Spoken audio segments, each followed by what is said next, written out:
बच्चों, आज मैं क्लास 6 हिंदी मीडियम में विषय राजनीतिक जीवन यानी सिविक्स पार्ट पढ़ा रही हूँ। पार्ट 1 विविधता को समझना, यानी कि बच्चों सब लोग जानते हैं कि हमारा देश एक धर्मनिरपेक्ष देश है। भारत में बहुत सारी विविधताएं हैं, धर्म के आधार पर, जाति के आधार पर, संस्कृति के आधार पर, रहन सहन के आधार पर, बोलचाल के आधार पर। अगर देखा जाए तो हमारे देश में हमारा देश एक विविधताओं भरा देश है और इन्हीं से विभिन्नताओं के बावजूद हमारे देश में एक एकता बनी हुई है। विभिन्नताओं के बावजूद भी देश में इतनी एकता है कि लोग जो है दूसरे देश भी ये सोचते हैं कि इतने विभिन्नताओं के बावजूद भी भारत में इतनी सारी एकता कैसे बनी हुई है। तो यानी अगर हम कहीं जाते हैं तो हमारा देश जो है एक संघीय राज्य के रूप में है। तो देश जो है, हमारे देश में 29 राज्य हैं और हर राज्य में अगर हम लोग जाते हैं तो जगह जगह पर अलग अलग लोगों की बोली बदली हुई है, भाषा में परिवर्तन है, यानी कि भाषा भी अलग है, रहन सहन अलग है, उनका धर्म है, हिंदू, मुस्लिम, सिख, ईसाई सभी धर्मों के लोग यहाँ रहते हैं और सब लोग एक साथ मिल करके त्यौहार मनाते हैं। कोई भी किसी के बीच में हस्तक्षेप नहीं करता है। अगर हिंदू चाहता है तो हिंदू धर्म का प्रचार प्रसार कर सकता है, मुस्लिम चाहता है तो मुस्लिम धर्म का प्रचार प्रसार कर सकता है और क्रिश्चियन चाहते हैं तो क्रिश्चियन अपने धर्म का प्रचार प्रसार कर सकते हैं, सिख चाहते हैं तो भी अपने धर्म का प्रचार प्रसार करते हैं। और सब लोग जो है अपने अपने भगवान को, अपने अपने इष्ट की पूजा आराधना अच्छी तरह से करते हैं। इसमें किसी भी प्रकार की रोकथाम नहीं होती है, किसी प्रकार का रोक टोक किया जाता है।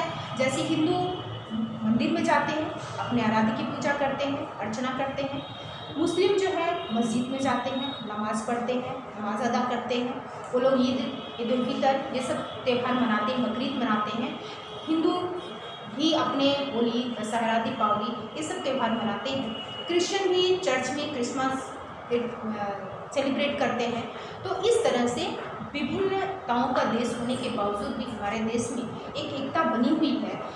अब हम लोग इस लेसन में, इस पाठ में यह देखेंगे कि किस तरीके से हमारे देश में विभिन्नता है, किन किन क्षेत्रों में विभिन्नताएं पाई जाती हैं। जाति है, धर्म है, संप्रदाय है, किसी एक जाति के धर्म के लोग के यहाँ पर नहीं, किसी विशेष धर्म के लोग के, और न ही किसी एक धर्म जाति को मान्यता दी जाती है। सभी धर्मों का आदर किया जाता है, सभी जातियों का आदर किया जाता है, सब लोग एक समान हैं, असमानता यहाँ पर बिल्कुल नहीं है। तो विभिन्नताओं के बावजूद भी देश में जो समानता है वहाँ आगे हम आपकी बुक आप लोग खोलेंगे, उसमें आप लोगों को पढ़ाया जाएगा कि विविधता क्या है। तो विविधता एक दूसरे से भिन्न होने की स्थिति, विविधता का मतलब ही होता है असमानता यानी अंतर। तो विविधता क्या है?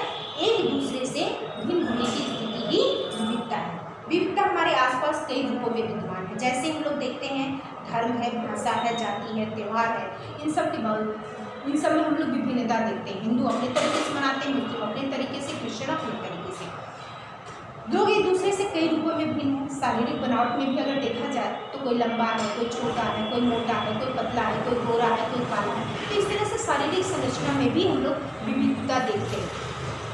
सांस्कृतिक विरासत है, सामाजिक एवं आर्थिक कारक है, व्यक्तिगत गुण भी है। तो ये इन सब में भी हम लोग विविधता देखते हैं, असमानताएं देखते हैं। जैसे भौतिक अंतर क्या है? पहला पॉइंट आता है भौतिक अंतर।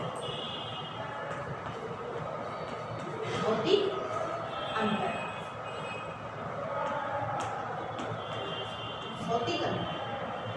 भौतिक अंतर में हम लोग देखेंगे अपनी शारीरिक बनावट से सभी एक दूसरे से भिन्न हैं। जैसे लंबा, नाटा, कोई छोटा है, कोई मोटा है।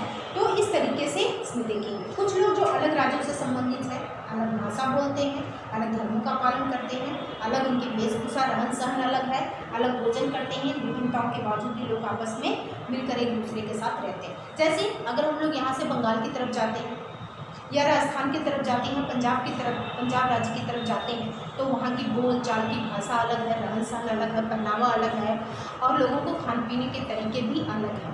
तो इन सब में हम लोग विविधता देखते हैं। लेकिन आसपास के क्षेत्रों में भी अगर देखा जाए, आसपास लोग भी वहाँ पर विभिन्न धर्मों को मानने वाले लोग रहते हैं, लेकिन फिर भी दूसरे राज्य से होने के बावजूद भी उन्हीं लोगों के धर्मों के साथ अपना काम करते हैं, लोगों के साथ मिल करके रहते हैं, मित्रता के साथ व्यवहार करते हैं।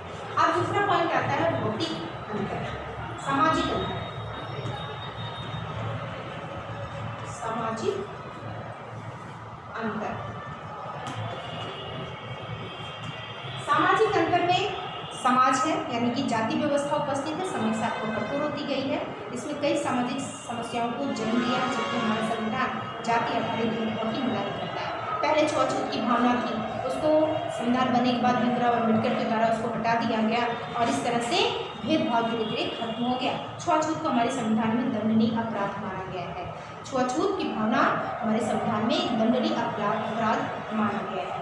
अब तीसरा पॉइंट आता है आर्थिक अंतर। आर्थिक अंतर,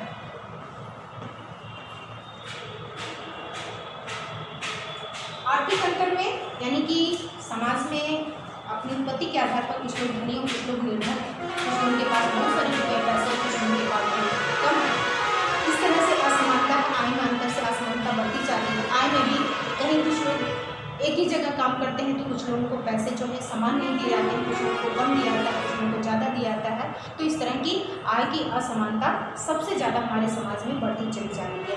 यह लोगों को कई रूप में प्रभावित करते हैं, जैसे शिक्षा सुविधाएं, मौलिक आवश्यकताओं की पूर्ति और चिकित्सा सुविधा की उपलब्धता। तो भारत में विविधता जो है वह अलग ढंग में अलग तरीके से है। तो भारत में विविधता जो है वह अलग अलग तरीके से होती है। जैसे भारत में विविधता जो है, अनेकता में एकता वाला देश कहा जाता है। विविधता के बावजूद ये विविधता हमारे देश में कई भाषाओं, धर्मों, त्योहारों, संस्कृतियों आदि में देखी जा सकती है। जैसे भाषा की विविधता भी है, भौतिक खंड की विविधता जलवायु के साथ भी देखी जा सकती है। जैसे अगर हम लोग चेन्नई या कर्नाटका या बेंगलोर इन सब जगहों पर अगर हम चले जाते हैं, तमिलनाडु में चले जाते हैं, तो वहाँ पर हमेशा गर्मी ही पड़ती है, ठंडा वहाँ पड़ता ही नहीं। ठंडी प्रदेश न होने के कारण वहाँ पर लोग जो है ज़्यादा स्पाइसेस खाना या भोजन नहीं करते हैं। और इस तरह से खान पान भी वहाँ का रहन सहन वहाँ की जलवायु के आधार पर ही होता है। भारत में विविधता के क्या क्या कारण हैं? भारत में विविधता के कारण, भारत में विविधता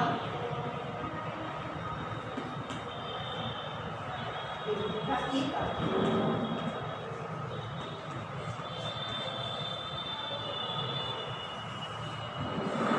भारत में विविधता के कारण निम्न है। जैसे अतीत में लोग एक स्थान से दूसरे स्थान पर जा नहीं पाते थे, तो उन्होंने अपनी प्रथाएं, संस्कृति, भाषा, खान पान के आदतें, आजीविका के साधन विकसित किए। जैसे समुद्र के निकट वाले लोगों ने मछली पकड़ने को अपना व्यापार बना लिया। तो इस तरीके से विविधता का कारण ये बना कि लोग जो जहाँ के रहते थे वहीं पर वासिंदे हो गए, वहीं रहने लगे।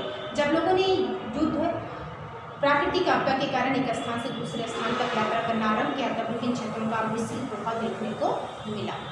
इतिहास साक्ष्य है कि जो विदेशी यात्री आक्रमणकारी भारत आए, वे भारतीय संस्कृति विरासत से न केवल प्रभावित हुए, अपितु उन्होंने अपनी संस्कृति प्रथाओं के तत्वों का भी इसमें सहयोग दिया। यानी कि जो लोग बाहर से भी आक्रमणकारी आए, जो बाहर से लोग आए, वो लोग भी अपनी संस्कृति प्रथाओं के द्वारा अपना अपना सहयोग इन्होंने दिया और इस तरह से विविधता बनती चली। भारत कई धर्मों का गृह है, अतः हमारे संविधान ने भारत को धर्मनिरपेक्ष राष्ट्र घोषित किया, जहाँ सभी धर्मों का बराबर सम्मान है। इतनी विविधताओं के बावजूद भी विभिन्न संस्कृतियों, धर्मों, क्षेत्रों आदि के लोग हैं। भारत में अनेकता एकता के साथ विकास कर रहा है। विविधता हमारे जीवन के दर्शन है।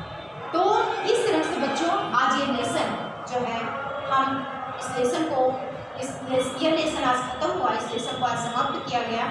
इसमें एक ही क्वेश्चन है कि विविधता क्या है, विविधता को कैसे समझा जा सकता है, तो भौतिक आधार पर, सामाजिक आधार पर, आर्थिक आधार पर, और भारत में विविधता के क्या क्या कारण है।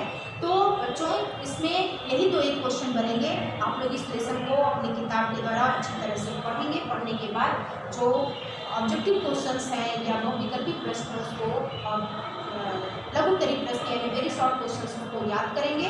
याद करने के बाद क्वेश्चंस के नोट्स बनाएंगे अपनी कॉपी पर, और नेक्स्ट वीडियो में फिर इतिहास का नेक्स्ट चैप्टर पढ़ाया जाएगा।